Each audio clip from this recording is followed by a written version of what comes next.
তোমার জন্য আমাদের মান সম্মান সব শেষ হয়ে যাচ্ছে। রাস্তায় বেরোনো যাবে না এবার। পাড়া প্রতিবেশীর কাছে মান সম্মান নষ্ট হয়েছে। লোকে আমাকে কি বলছে রাস্তাঘাটে? তোমার মেয়ে ঘরে বসে বেশ্যাবৃত্তি করছে। Excuse me, may I help you? আমি কি আপনার থেকে কোনো সাহায্য চেয়েছি? না, তা চাননি, কিন্তু আমার তো একটা নৈতিক দায়িত্ব আছে, তাই বললাম। নৈতিক দায়িত্ব? ফাক ইট। থাক, ওই ফাঁক ফোকর পরে হবে। আচ্ছা বলুন তো, কেসটা কি?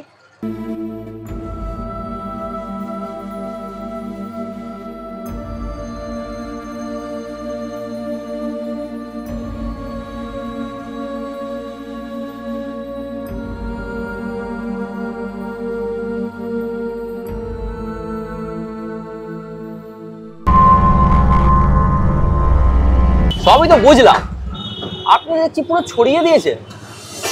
অল্প বয়সে পাগলো বাল, তার দুঃখ চিরকাল।